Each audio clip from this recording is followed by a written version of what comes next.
Mitungi ino niyo irahuthikaga ni ndereba umwe wa rori ya NYS hamwe na ekwirwo angi aria marerikana makoretwo na mutugo wa gukama maguta kuma ngari-ini barabara-ini ya kuma Naikuru guthie Eldoret, na riria marakoreirwo ni maabitha a borithi aria marari birigiceni-ini marethara. Munini wa county commissioner mwena uyu Felix Wakitala akiuga ati ndereba uyu ni arethanwo nake. So wakati waliona maafisa wa EP wakikaribia hapo wakiwa na gari yao ya CK, driver wa NYS adrosha hiyo lori akatoroka, na wenye walikuwa wanaweka mafuta kwa hiyo Nissan KAW 002H walitoroka, na hatimaye maafisa wa EP nipigia simu, nikaenda hapo, nikafika hapo nikaona kweli hiyo mafuta ilikuwa imenyonywa kwa hiyo lori, na nikaamrisha wakaweka kwa ofisi wakaweka kwa CK yetu ya EP, wakapeleka kwa ofisi ya Dio. Wakitala oigite maronoragia ndithuru iyo iria ni rita citanyihire 160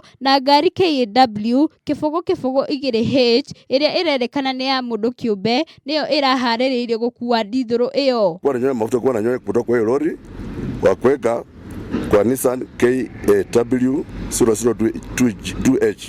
Afitha uyu akiheana mukana wigie wici wa maguta akiuga uyu ni ugwati munene amu ni icungiriire gututhuka kwa mwaki.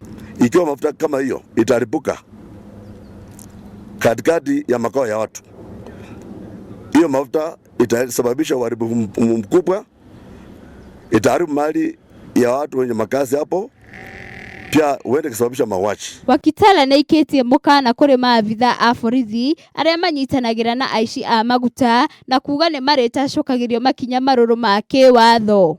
Nataka kutoa onyo kali wale maafisa watapatikana wakishirikiana na wale ambao wananyonya mafuta kutoka kwa marori ya serikali, magari ya serikali na matrela ambayo yanapeleka mafuta Uganda, watachukuliwa hatua kali ya kinidhamu. Cieko ici cia wici wa maguta kuma ngari-ini ti undu mugeni barabara-ini nene ya guthie Eldoret, gugitanywo maabitha a ugitiri ni magutigirira mitugo ino ni yahuka. Na pia nataka niulize wananchi wa sehemu hii wawe macho na masikio ya serikali. Iwapo naona madapele walanguzi wale wafanya biashara makendo wananyonya mafuta kwa marori ya serikali, magari ya serikali na matrela ambayo yanapeleka mafuta Uganda, watupashe ripoti habari haraka sikanavyo, ndio sisi tuweze kuchukua hatua kali. Ngirifuatira Kameme TV, ritwa riakwa ni Wambui wa Maina.